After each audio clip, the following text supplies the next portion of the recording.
구매하시게 된 이유가 어떻게 되시나요? 1세대 K7 그랜저 HG 프레스티지 트림 선택하신 이유, 럭셔리 같은 경우에는 가솔린 모델들은 3.0과 3.3은 장점은 뭐가 있을까요? 10분사 방식이라서 출력이 마음에 듭니다. 물침대 같은 승차감 또한 소리 안 들리십니까? 구름 위를 걷는 소리. 마세라티 기블리 조금 닮은 기분이요?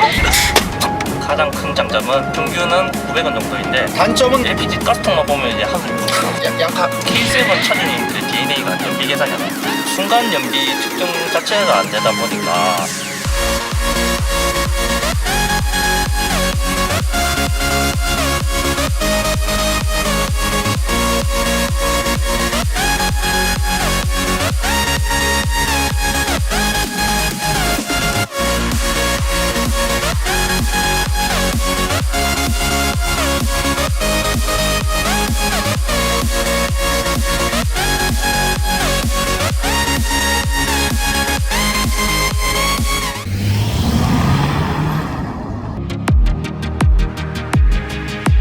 형님들 안녕하세요, 한기사입니다. 디자인 기아라는 명성의 신호탄이었으며 그랜저와 경쟁 모델로 굳건히 자리를 지켜줬었던 기아 자동차의 베스트셀링 준대형 세단, 바로 1세대의 더 뉴 K7입니다. 혁신적인 디자인과 풍부한 장점을 바탕으로 더 뉴 K7 구매를 고민하시는 분들이 굉장히 많으실 텐데요. 그래서 더 뉴 K7 차주분을 만나러 경상남도 김해시에 도착했습니다. 가볍게 자기소개 한번 부탁드릴게요. 안녕하세요. 저는 경남 김해에 사는 더 뉴 K7 차주입니다. 이 차량의 소개 좀 부탁드릴게요. 이 차는 2014년식 더 뉴 K7 프레스티지 트림 3.0 LPI 모델 내비밴 풀옵션입니다. 이 차량은 신차로 구매하신 건가요? 아닙니다. 이거는 중고차로 구매했습니다. 구매는 언제 하신 건가요? 2019년 9월경에 구매했습니다. 구매 가격은 어떻게 되나요? 그때 당시 취등록세랑 뭐 부대 비용 해가지고 1,300만 원 정도 들었습니다. 현재 총 주행거리는 어떻게 되나요? 지금 총 주행거리는 20만 700km 정도이고 제가 샀었을 때 당시에는 14만 km 정도 주행했었습니다. 그 전에 타시던 차는 어떤 차 타셨나요? SM7 넌하트 2.4 모델과 산타페 DM을 탔었습니다. 차주님께서 구매하셨을 당시에 럭셔리 트림도 있었던 걸로 알고 있는데 프레스티지 트림 선택하신 이유 있나요? 럭셔리 같은 경우에는 거의 깡통 옵션 수준이라서 저는 중고차를 살 때 무조건 풀옵션을 사야 된다는 그런 뜻이 있습니다. 그럼 차주님께서 3.0 LPG 모델 구매를 하셨는데 그 당시에 있었던 2.4나 3.0, 3.3 가솔린 모델들은 고민 안 해보셨나요? 2.4 같은 경우에는 4기통 엔진이라서 4기통 특유의 진동이 너무 싫었고 3.0과 3.3은 연비도 연비이지만 유류비가 조금 많이 들어가서 선택을 배제하게 됐습니다.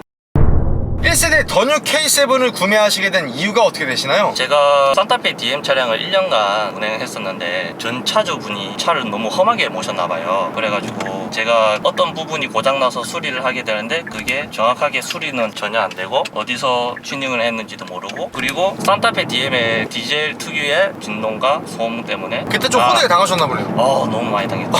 그래가지고 그냥 1년 만에 바로 팔아버리고 더 뉴 K7으로 오게 됐습니다. 그리고 더 뉴 K7을 선택했던 이유는 일단 올드하지 않아서 너무 좋았던 것 같아요. 초창기 모델은 약간 조금 올드하죠. 그렇죠. 그리고 그때 산타페를 팔면서 제가 구매를 할 수 있었던 금액이 이 K7이 제일 맞았고, 그 다음에 그 가격대 중에서 더 뉴 K7이 제일 예뻤습니다. 더 뉴 K7과 동시에 구매를 고민했던 차량이 어떤 게 있을까요? 1세대 K7하고 그랜저 HG를 고민했었습니다. 근데 그 두 차량 포기하신 이유 뭔가요? K7 같은 경우에는 실내가 너무 올드해 보였었어요. 초창기는 조금 블랙 하이그로시도 많고 예, 방패 팍 있는 거 너무 싫어가지고 그거는 일단 배제를 했었고, 그리고 1세대 K7 같은 경우에는 2700cc 구형 엔진이 들어가고 LPG 모델 같은 경우에는 거의 깡통 옵션이 거의 대부분입니다. 매물 중에서. 그리고 HG 같은 경우에는 실내 내부가 조잡하다고 그래야 되나? 정돈된 느낌 없이 메모리 시트는 저쪽에 붙어있고 그런 게 너무 많아가지고 보기가 싫더라고요. 그리고 제가 산타페 DM 때문에 현대한테 너무 당해가지고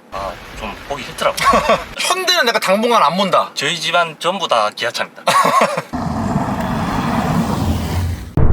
1세대 더 뉴 K7의 장점은 뭐가 있을까요? 이 차의 출력이 마음에 듭니다. 그 전에 탔던 SM7 같은 경우에는 기하기 방식이라서 출력이 이제 좀 굼뜨는 현상이 조금 있었는데 이 차량 같은 경우에는 10분사 방식이라서 응답성도 좋고 치고 나가는 느낌이 더 좋습니다. 전기형 2.7 LPI 모델 같은 경우는 6기통에 165마력의 25토크의 뮤엔진이었거든요. 근데 이 차량으로 후경으로 오게 되면서 3.0 LPI로 6기통 235마력의 28.6토크의 람다 엔진으로 변경이 구성이 되었거든요. 그렇기 때문에 출력이 대폭 향상이 되었기 때문에 조금 더 이 출력에 대해서는 많은 분들께서 만족을 하실 것 같아요. 그럼 차주님 출력과 더불어서 승차감도 마음에 드시나요? 승차감 엄청 좋습니다. 제 와이프 차량이 K3인데 K3 같은 경우에는 투전빔 차량이거든요. 그래서 요철이라든가 이런 거 지나가면 퉁퉁 튕기는데 하체 같은 경우에는 일단 멀티링크를 채택해서 이 차 같은 경우에는 되게 부드럽게 지나가고 일명 물침대라고 그러죠. 물침대 같은 승차감 또한 너무 좋은 것 같습니다. 1세대 전기형의 K7은 굉장히 딱딱하다 이런 평가가 굉장히 많았거든요. 페이스리프트 모델로 오게 되면서 조금 살짝 부드러워졌다는 얘기가 많더라고요. 그렇기 때문에 K7 중고로 구매를 고민하시는 형님들께서는 이런 전기형과 후기형의 승차감의 세팅의 차이도 조금 눈여겨보시면 좋을 것 같아요. 또 다른 장점은 뭐가 있을까요? 실외 디자인에 있겠습니다. 각진 헤드라이트와 그 다음에 메쉬 형태의 그릴, 그리고 또한 초창기 1세대 모델이 조금 날카로운 느낌이었다면 전체적으로 좀 부드러운 이미지의 디자인으로 바뀐 것 같은데요. 그래서 전면부 보시게 되면 2014년 7월달에 선보인 2015년형부터 적용이 된 크롬 라디에이터 그릴의 고급감이 조금 더 부각이 되는 것 같고요. HID 헤드램프와 LED 주간주행 등이 굉장히 신성이 좋게 되어 있으면서 하단부 범퍼의 중후한 디자인이 전면부의 디자인을 완성을 시켜주는 것 같아요. 그리고 측면부 보시면 준대형 세단이라는 포지션에 걸맞는 와이드한 차체 크기를 뽐내주는 것 같은데요. 차주님 이 차량의 휠은 몇 인치인가요? 18인치 휠입니다. 근데 차주님 이 차량 순정 휠이 아닌 것 같은데요? 이 전차주분이 달아 놓으셨습니다. 그 과학이라서. 그건 좀 이따 단점에서 질문드릴게요. 예. 그리고 후면부 또한 1세대 모델이 조금 날카로운 느낌이었다면 이 차량을 페이스리프트가 되게 되면서 전체적으로 부드러운 이미지로 바뀐 것 같은데요. 그리고 후면부 테일라이트 같은 경우에는 이 마세라티 기블리 조금 닮은 것 같습니다. 예? 마세라티 기블리요? 하나 1화가 있는데 1화가 뭐예요? 제가 퇴근길에 K7 지나가네 이랬는데 보니까 마세라티네 라고 지나갔죠. 진짜입니다. K7 뽕 맞은 해독제 드릴게요. 사실 뭐 마세라티 기블리 닮은 건 제가 봐도 조금 인정할 것 같아요. 심지어 제 채널에 출연을 해주셨던 마세라티 콰트로포르테 차주님 계시거든요. 그 차주님께서 뒤에 엠블럼 떼고 K7 레터링 박아놓으셨거든요. 진짜 뒤에서 보면 K7인 줄 아시는 분들 계셔요. 진짜 제가 봐도 구분이 좀 잘 안 되더라고요. 또 다른 장점은 뭐가 있을까요? 더뉴 K7 LPG의 가장 큰 장점은 저렴한 유류비에 있겠습니다. 일반 공도 같은 경우에는 연비가 한 6에서 7 정도 되고 고속도로 같은 경우에는 한 9에서 10 정도 됩니다. 그럼 차주님께서 평소에 운전 스타일은 좀 어떤 편이세요? 저는 엄청 천천히 운전하는 편입니다. 평소에 어떤 모드로 주행을 하시는 편이세요? 이 차에는 모드가 에코랑 노말이랑 스포츠 모드가 있는데 보통 노말을 이용합니다. 차주님께서 일반 공도랑 고속도로 운행 비율은 몇 대 몇 정도 될까요? 일반 공도 같은 경우에는 8이고 고속도로 같은 경우에는 2 정도 되겠습니다. 그럼 그렇게 했을 때 복합 평균 연비는 몇 정도라고 볼 수 있을까요? 복합 연비는 7에서 8 정도 나오는 것 같습니다. 그리고 제가 평소에 주요하는 습관은 기름 게이지에 불이 들어왔을 때 그냥 가득 넣으면 김의 가스값 평균은 900원 정도인데 대략 5만원에서 54,000원 정도 됩니다. 그럼 그렇게 가득 가스를 충전하셨을 때 총 주행하는 거리는 몇 킬로 정도 나올까요? 450km 정도 주행이 가능한데 자기 나름대로 계산하는 법이 있는데 저는 보통 만원당 80km로 계산을 하고 이렇게 운행을 하고 있습니다. LPG 차량 같은 경우는 연비는 그렇게 좋은 편은 아니긴 하지만 워낙 유류비 자체가 저렴하기 때문에 확실히 저렴한 유지비는 장점인 것 같아요. 또 다른 장점으로는 디지털 클러스터가 있겠습니다. 올류 K7 같은 경우에는 디지털 클러스터가 속도계가 아날로그 방식인데 이 차량 같은 경우에는 RPM 게이지만 아날로그고 안에 속도계라든가 이런 거는 다 디지털로 들어가기 때문에 시인성도 훨씬 더 좋고 그 다음에 좀 간지가 많이 납니다. 그래서 실내 디자인 또한 초창기 1세대 모델에 비해서 이 차량으로 페이스리프트가 되게 되면서 방패 같은 센터 페시를 좀 늘려가지고 중화함을 살렸다는 평가가 많은데 실내 같은 경우에는 고급진 느낌이 많이 드는데 그 중에서도 시계가 제일 마음에 듭니다. 근데 차주님 이 차량 내비게이션 옵션이 빠져 있어가지고 원래 아날로그 시계가 없어야 정상이거든요? 근데 맞습니다. 어떻게 들어가 있는 거예요? 전차주분께서 고맙게도 바꿔놓고 저에게 주셨습니다. 또 다른 장점으로는 정숙성이 있습니다. 근데 이 차량 그 당시 출시가 됐을 때 준대형 차량임에도 불구하고 하부 소음이나 정숙하지 못하다라는 평가가 많았던 것 같은데 정숙성이 마음에 드신다고요? 예, 맞습니다. 1세대 K7에서 하체 부품을 알루미늄 쪽으로 많이 바꿨다고 그러더라고요. 그리고 안에 흡음재라든가 이런 보강되는 재료들이 많이 쓰여져서 소음이라든가 이런 걸 좀 많이 잡아준 것 같습니다. 그게 1세대 전기형에서 후기형으로 페이스리프트가 되면서 그런 아래 하체 부품들이 좀 개선이 된 거죠? 예, 맞습니다. 무슨 소리 안 들리십니까? 예? 구름 위를 걷는 소리. 저 죄송한데 K7 뽕을 맞으신 거 아니에요? 진짜입니다. 케이스 네. 마세라티 기블리 조금 닮았습니다. 또 다른 장점은 편의 장비가 풍부합니다. 이 차 같은 경우에는 후측방 경보 센서가 달려 있는데 후측방 경보 센서가 작동이 되면 의자에 진동이 오는 그런 옵션이 있습니다. 그럼 이 차량 크루즈 컨트롤 있나요? 크루즈 컨트롤은 있습니다. 스마트 크루즈 컨트롤인가요? 이게 뭐죠? 차간 거리 인식과 정차 및 재출발은 안 되는 일반 크루즈 컨트롤이잖아요. 네, 일반 크루즈 컨트롤입니다. 또 다른 장점은 뭐가 있을까요? 장고장이 많이 없는 것 같습니다. 제가 이 차를 2019년에 샀었는데 그때 당시에도 차가 나온 지 한 6년 정도 됐었거든요. 그리고 14만 킬로 정도 주행하셨던 차고. 그런데 제가 이때까지 차를 20만 킬로를 타고 다니면서 큰 고장이 한 번도 안 났었습니다. 오일류라든가 뭐 국물류 정도만 갈고 그 다음에 브레이크 패드라든가 이런 것만 갈고 그 뒤로는 손을 본 게 없습니다. 그럼 차주님 이 차량 실내 공간은 준대형 세단인데 마음에 드시는 편인가요? 예, 현대 기아가 제일 잘하는 것 중에 하나가 실내 공간 뽑기 아니겠습니까? 뒷좌석 또한 키 180짜리가 앉아도 편안하게 갈 수 있는 그런 공간입니다. 저는 키가 190이 조금 안 되기 때문에 제가 뒤에 타면 안 될 것 같은데요? 네. 마지막 장점으로는 중고차 가성비인 것 같습니다. 중고차 매물 중에서 1000만 원 이하의 중고차를 구입하시려고 하시면 현재 시세로요? 예, 맞습니다. 이 차량 같은 경우에는 중고차 시세가 한 700에서 800 정도 되는데 이 정도 연식 그리고 이 정도 디자인 이 정도 가격인 차량은 없는 것 같습니다. 그리고 이 차량이 6기통의 성능과 더불어서 LPI의 저렴한 유지비 그리고 이 준대형 차량 K7의 네임밸류까지 모두 다 가져갈 수 있는 선물 보따리임에도 현재 시세로 1000만 원 미만에 구매할 수 있다는 것은 굉장한 가성비가 제가 봐도 맞는 것 같아요.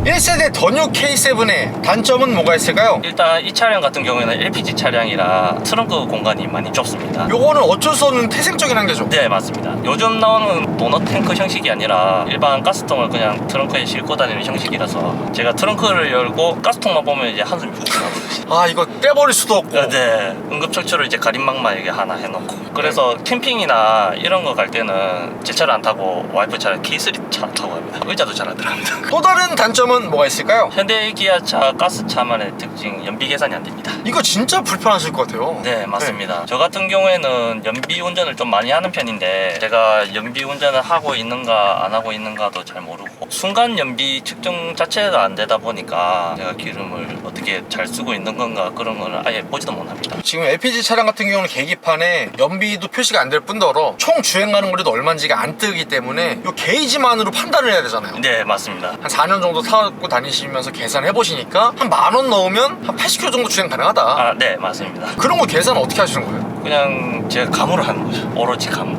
예민하신 분이? 연비에 대해서는 조금 예민한 편입니다. 차주님 요새 LPG 충전소가 많아지긴 했지만 그래도 일반 가솔린이나 디젤 충전소보다는 적은 게 사실이잖아요. 그래서 LPG 충전소를 찾아다니시는 거에 대한 불편함은 좀 있으신가요? 출퇴근하는 거리에 하는 길에 LPG 충전소가 있으면은 모르겠지만 아 없으세요? 없습니다. 설령 있다 하더라도 살짝 돌아가야 되는 그런 상황이라서 일반 가솔린이나 디젤 같은 경우에는 그냥 주유소가 너무 많으니까 아무 때나 갈 수 있는데 저희처럼 가스가 많이 없는 지역에 가면은 일부러라도 넣으러 가는 번거로움이 아무래도 있죠. 차주님 정말 죄송한데 K7 하면 떠오르는 가장 치명적인 단점이 하나 있어요. 뭐죠? 사이언스 칼?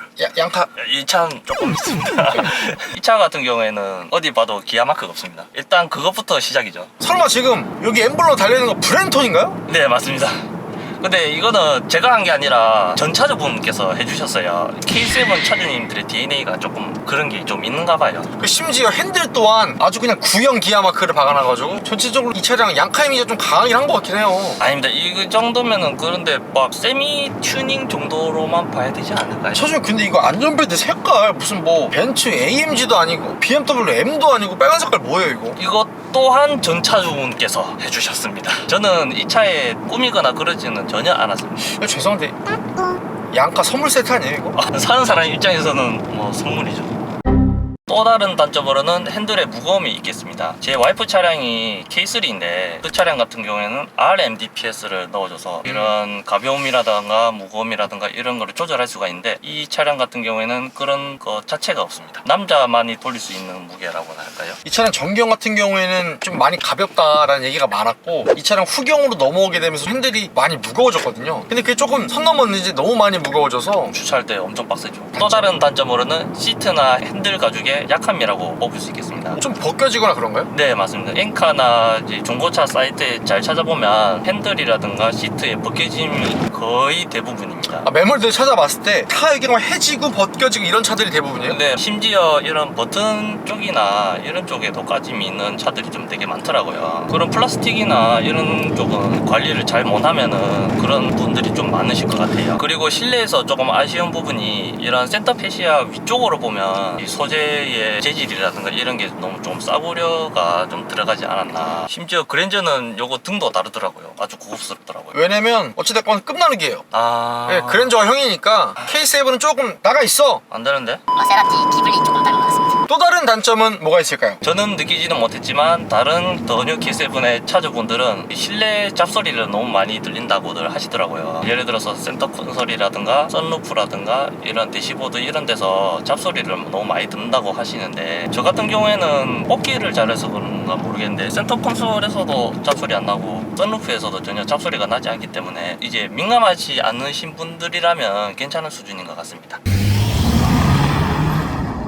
1세대 더 뉴 K7의 한 달 유지비는 어떻게 되나요? 일단 보험 같은 경우에는 제가 만 35세 기준 차차 포함 80에서 85만원 정도 나오고, 세금 같은 경우에는 1년에 35만원 정도 나옵니다. 가스비 같은 경우에는 시내 8, 고속도로 2 정도로 주행했을 때 평균적으로 7에서 8 정도 나오는 것 같습니다. 그리고 요즘 가스비 900원 기준으로 기름 불이 들어왔을 때 만땅으로 넣으면 5만원에서 5만 4천원 정도 들어갑니다. 그렇게 주유를 했을 때 한 달 2,000에서 2,500km 주행했을 때 유류비는 복합적으로 25만원 정도 들어갑니다. 엔진오일 같은 경우에는 제가 오토큐를 가지 않고 쿠팡에서 엔진오일 세트를 사서 공인나라에 가서 공인비만 주고 이렇게 교환했을 때 보통 합성유 기준 6만원 정도 나옵니다. 타이어 같은 경우에는 금호 타이어 TA31 18인치 끼고 있고요. 그때 당시 4짝 다 해서 얼라이먼트까지 다 해서 54만원 정도 들었습니다. 더 뉴 K7을 구매하신 걸 후회하시진 않나요? 전혀 후회하지 않습니다. 친한 동생이 중고차를 구입한다길래 제가 이 차를 적극 추천해서 같은 차량을 구입하게 되었고, 그 친구도 만족하면서 잘 타고 있습니다. K7 API 모델 전도사시네요. 예, 맞습니다. 마지막으로 하고 싶으신 말씀 있으실까요? 제가 자동차 리뷰어들을 이제 유튜브나 이런 SNS에서 많이 보는데, 새 차 같은 경우에는 리뷰들을 정말 많이들 잘해주세요. 하지만 차량을 구입한 사람들의 실사용기를 많이 소개해주는 그런 채널이 많이 없더라고요. 그래서 한 기사님 정말 감사드리고 앞으로 이 채널 많이 이용해주시면 감사하겠습니다.